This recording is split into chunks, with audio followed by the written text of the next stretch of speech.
Welcome to Whimsy Woven Stories, where imagination takes flight and every tale is a journey into wonder. My wife Gwen took a sip of wine, sighed deeply, and looked me straight in the eyes, adopting a serious expression after we finished our Valentine's Day dinner. We've always taken this holiday seriously since we got married 22 years ago. This evening was special for us. We always dined at home. This tradition arose from the humble beginnings of our marriage when we couldn't afford to eat out at restaurants, but at least we always dressed up specially to make the event particularly festive. I was dressed in a formal tuxedo, and Gwen looked stunning, as she did every year before, in a tight-fitting red dress that flattered every curve of her body. Her dark chestnut hair had been carefully styled by hairdressers earlier in the day. With each passing year, she seemed to become even more beautiful. After the children came, Valentine's Day became even more important for us. We used it as a way to reconnect with each other and bring romance back into our marriage after the chaos the kids brought into our lives. And I think that Valentine's Day helped our marriage grow stronger. Our son Jake was staying overnight at Gwen's parents' house, and Charlotte, our eldest daughter, was far from home, studying in her final year of college. "Matthew, we need to talk," Gwen said after taking a sip of wine and setting her glass down in front of her. At that moment, I realized she had something serious to say to me, as she called me Matthew, not Matt. She always used Matthew when she needed to discuss something important with me. "Matthew, I love you. Matthew, I'm pregnant. Matthew, we need to get married before the baby is born. Matthew, I'm pregnant again. Matthew, I want to be a stay-at-home mom. And, Matthew, I want to go back to work." Well, you get the idea. So with a bit of anxious trepidation, I asked, frowning, "What's the matter?" "Well, we've been married for a long time, and lately, I've been thinking a lot about my past, especially concerning my sexual life," she started indirectly. "Okay, why?" I said slowly. Meanwhile, the hairs on the back of my neck stood up. I had a terrible premonition that something very serious was about to happen, especially because she mentioned only her sexual life, not ours.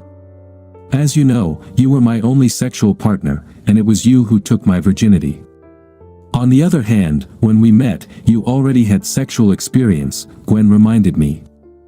"I had slept with just 2 other girls before we started dating," I laughed sarcastically, defensively. "In total, I had sex only 3 or 4 times, so I couldn't consider myself particularly experienced in that regard. To be honest, I think I was quite clumsy in bed, but anyway, go on."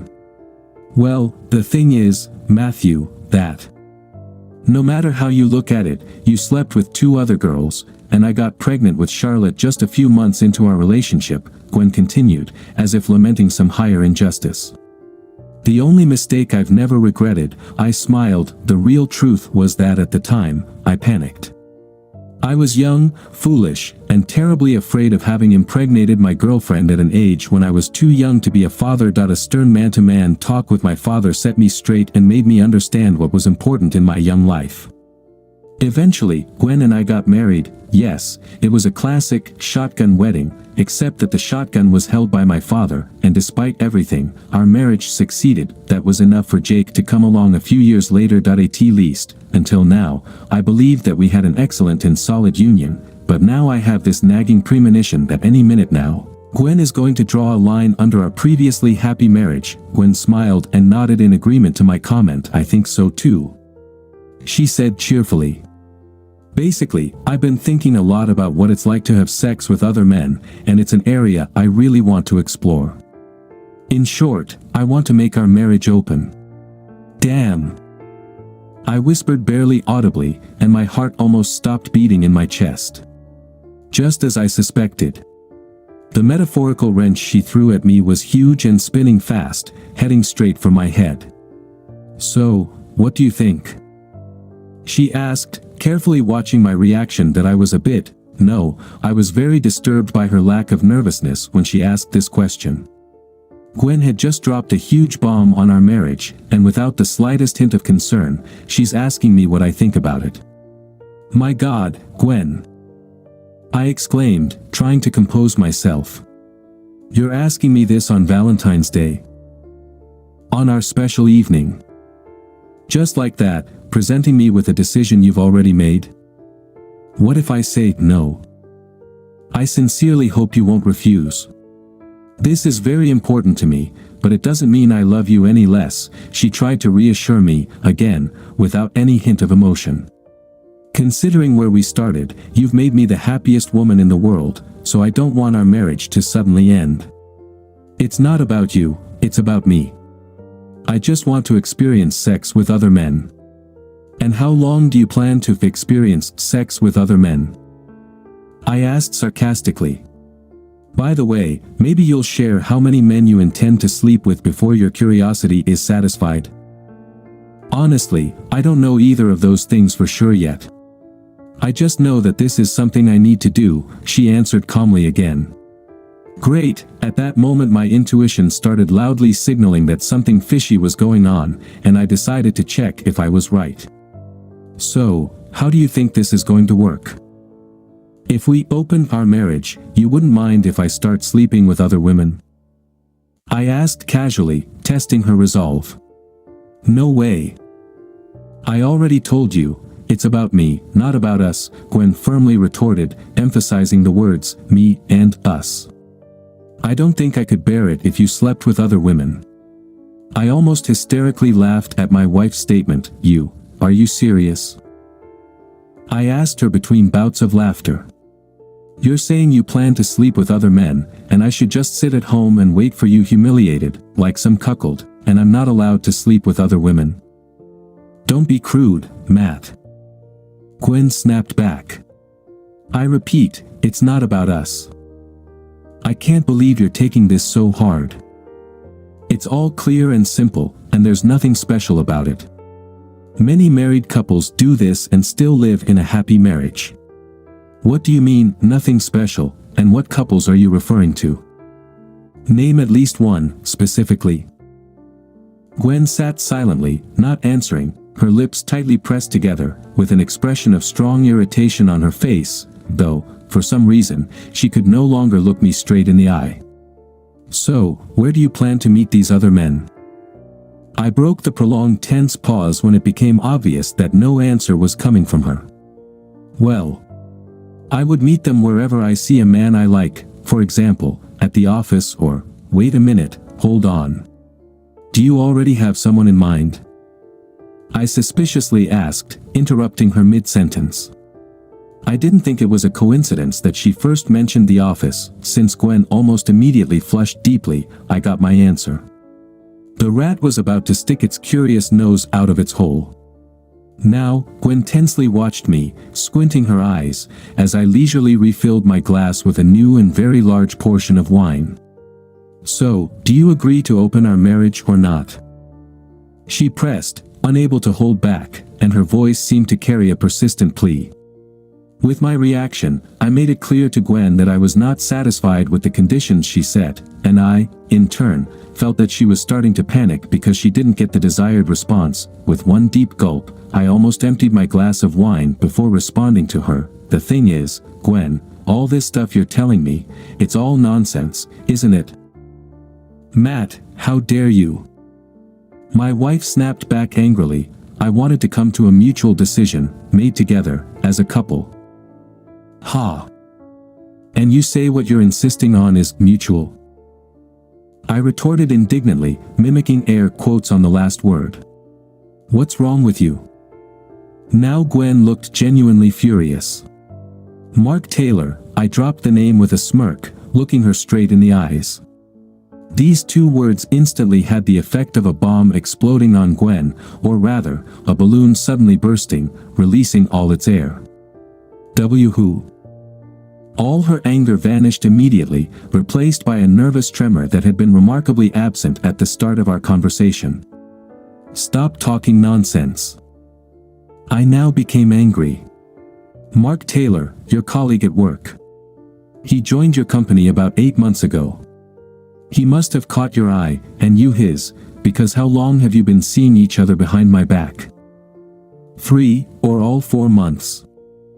What about that for a mutual decision? It seems to me you already opened our marriage a long time ago and are enjoying how smart and cunning you are. Though, I can't recall ever giving you permission to explore with this mark-the-sucker. In any other circumstances, Gwen's facial expression at that moment would have been worthy of an artist's brush, creating a masterpiece of shocked emotional reaction. Her mouth was slightly open, her eyebrows shot up in astonishment, and her eyes widened in stunned fear that I could almost see her brain working at a frenzied pace, rushing thoughts back and forth one after the other. How did I know? When did I find out? How much did I know? These were the questions Gwen was asking herself before she finally managed to gather her thoughts and mentally ask herself, how can I salvage this situation? Yes, I admit, I liked Mark, she cautiously began, and we discussed the possibility of having sex together. However, we both agreed that it would be uncomfortable to do so without your blessing. Without my blessing? And if I say no, what will you do? I asked her again. Gwen didn't respond, sitting opposite me with evident irritation churning inside her, noticeable by her pursed lips on a downturned head, her jaw muscles working on her cheeks, and her hands, sometimes clenched into fists, sometimes nervously smoothing the fabric of her skirt over her hips. So, are you saying there was nothing between you? No sex, no kisses, no dates.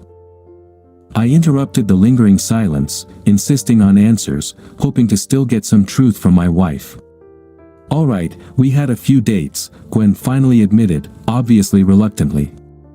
And, yes, we kissed, but we haven't slept together.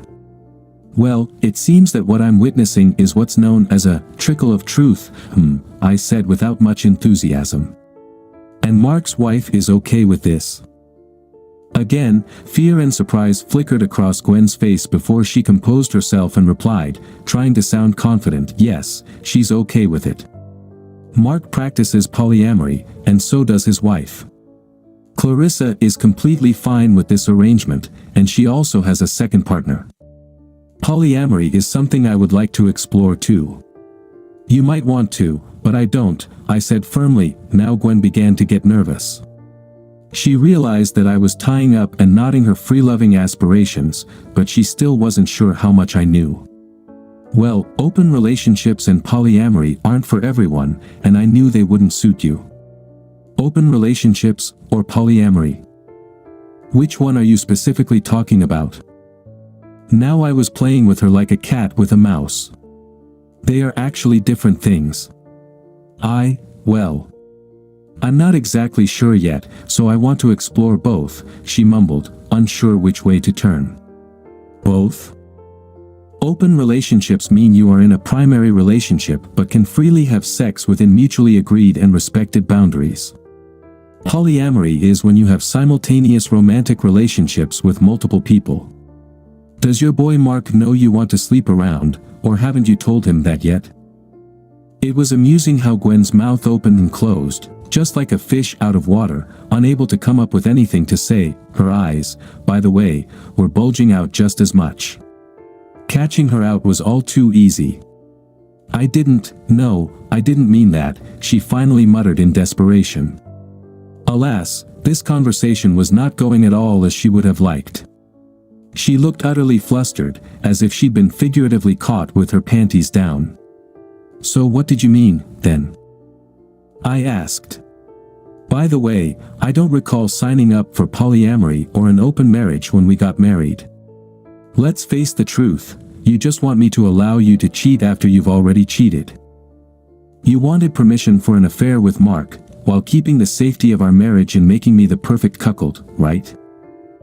Seeing the vacant expression on her face and her eyes darting back and forth, unable to come up with anything more to say in her defense, as I had completely read her intentions, was enough for me. God, this is getting boring.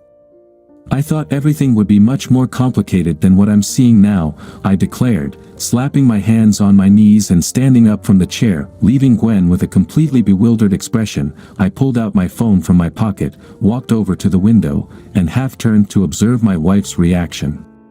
Then I dialed a number and made a call. Hello, Clarissa, how's Valentine's Day going at your house?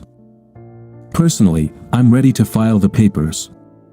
I chuckled softly. Well, I got her to tie herself up in so many tight knots that she'll likely never be able to untangle them. Haha, yeah. Now my mouth dropped open in astonishment. What did he say? Open relationships and polyamory. Damn, that's almost exactly what Gwen said. I can't believe they wrote this stupid script together. Wait, what? Where am I now? I guess in a polyamorous relationship with a bisexual woman.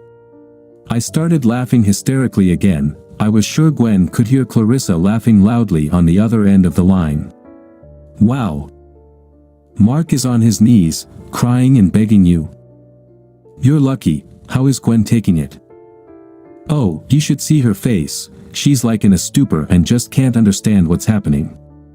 Alright, I guess it's time for Gwen and me to continue. Nice talking to you. Let's meet up once the dust settles. Bye-bye, Clarissa. The bewilderment on Gwen's face turned to a realization of humiliation as she understood whom I was talking to and about what. The adulterer's carefully crafted plan had blindly led them into a trap that Clarissa and I had set for them. Did I wonder, are all cheaters this foolish? Gwen started our conversation in control, and lost everything in the blink of an eye, not even suspecting that all the aces were in my hands. I don't think I've ever felt as powerful as I did in those moments. After ending the call with Clarissa, I headed to our home office and came back with 2 envelopes and a pen. I handed one of them to Gwen. We were going to serve the papers to both of you at your office, but you wouldn't believe the fees they charge for such a service. I even thought for a minute that I was in the wrong business. Actually, the whole plan was Clarissa's idea. I can tell you in confidence that behind her sweet and caring persona lies a very cunning and crafty mind. Anyway, here's your court summons. Inside, there's also a separation agreement, I said, giving Gwen one of the 2 envelopes. Nothing special, it just outlines that you'll need to move out of the house, divide our finances, and agree on the terms of temporary custody over Jake. Meanwhile, we'll sleep in separate rooms and become nothing more than housemates. Yes, one more thing. It also states that Mark is not to come within 30 meters of this house or in any way communicate with Jake. Charlotte is an adult, so she can decide for herself whether she wants to meet Mark or not. Could you sign this agreement so I can give a copy to my lawyer? Gwen stared blankly at the papers lying in front of her that needed to be signed. Judging by her look, I was almost certain that the meaning of the letters, words, and sentences couldn't penetrate her foggy mind.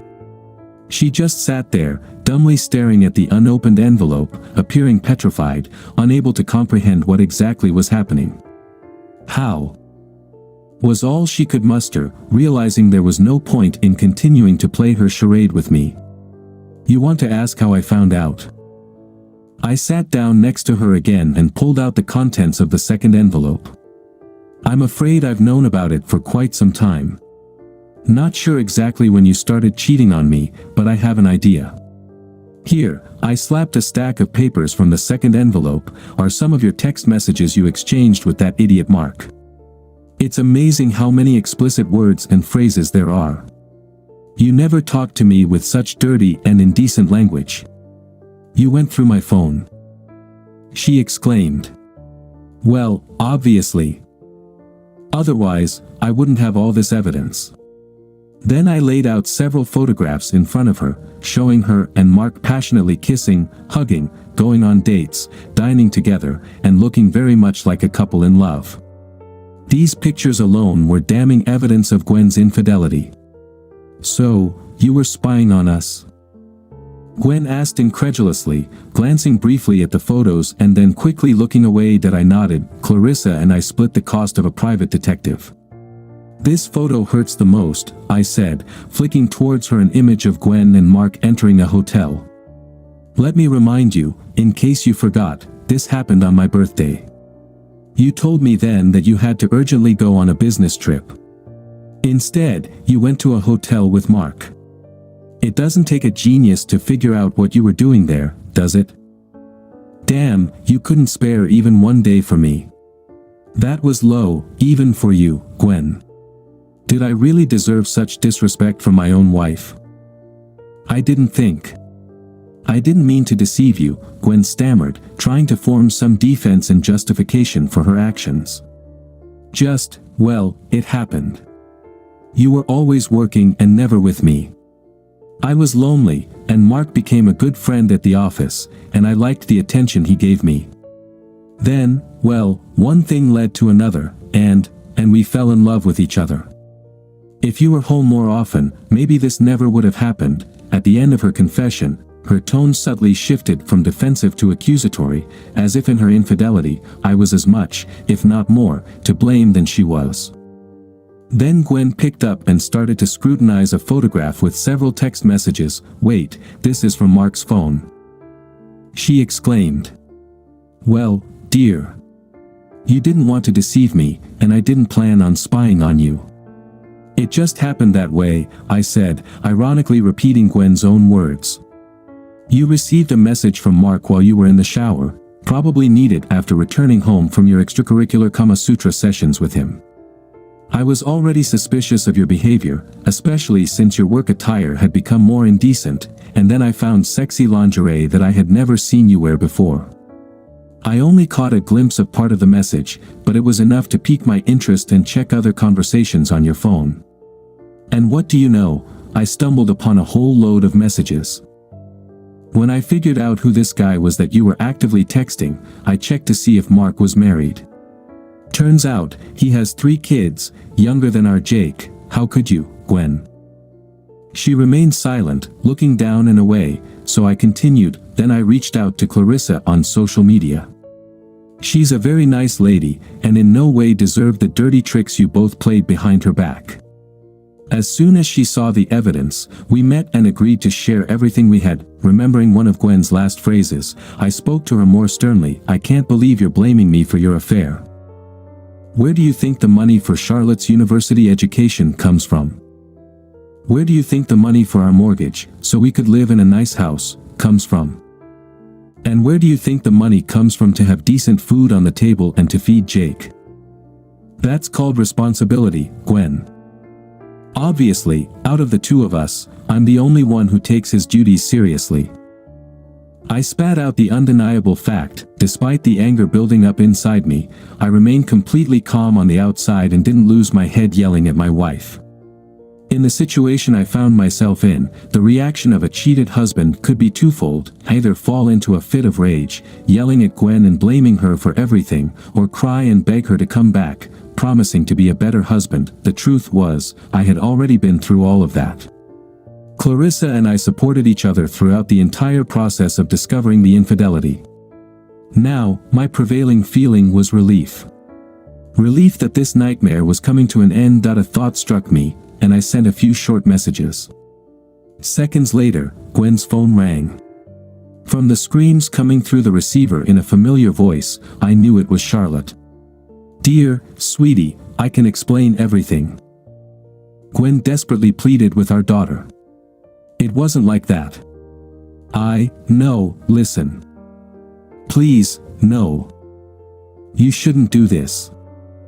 Charlotte, I love you. Wait, sweetie, Hello. Gwen slowly took the phone away from her ear and began to sob. "Why did you tell Charlotte? You had no right to do that. She doesn't want to see me anymore. How could you?" My soon-to-be ex-wife lashed out at me, screaming like a madwoman. "No, I had every right," I retorted heatedly. "It's called consequences, Gwen. By the way, I told Jake and our parents everything too." "What?" Gwen screamed again in horror, and at that moment her phone started ringing off the hook again. This time it was a call from her mother. Mom, please listen. Gwen couldn't get a word in as her mother furiously scolded her wayward daughter. Now she looked like a miserable and completely broken woman. "She wants to talk to you," Gwen said quietly after a few minutes, looking visibly hurt, having been thoroughly chastised by her mother, and handed me her phone. "Hello, Jill," I greeted my mother-in-law in an even tone. Matt, I apologize again for what Gwen has done. We didn't raise her to be like this. I admit, we weren't sure about you when she got pregnant with Charlotte, but you acted like a real man and became a worthy husband and father. You are the best thing that could have happened to Gwen, and I'm very sorry that you didn't get the same in return. I think Gwen understands that now, I said, looking at my wife and seeing her avert her gaze and bite her trembling lip. Charlotte doesn't want to see her anymore. It might be better if Jake comes home tomorrow when we've both calmed down a bit. I'm sure his mom will try to explain everything. I know he was upset when I briefly told him everything over the phone. Good luck to you, Matt. Please, stay in touch. It would be sad to not see you again, Jill asked me, with sincere sadness in her voice. Goodbye, Jill, and thank you. I hung up the phone, placed it on the table, and looked intently at Gwen. Listen, I want you to know, I haven't informed anyone at your work about your affair with Mark. I know they have a strict policy against intimate relationships between employees.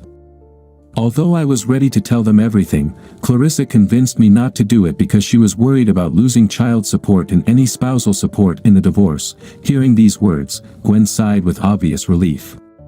Moreover, I was ready to move you to a spare room, but I'm not sure I can sleep in our bedroom again, because you've tainted both yourself and our bed. This was your personal mess on Valentine's Day. Thanks for trampling on our special evening. Gwen continued to be silent, just dumbly staring at me, looking utterly alone and broken. Since then, I've never celebrated Valentine's Day again. It became a poisonously bitter reminder of how Gwen treated me on this holiday. She completely ruined what had always been a special evening for us.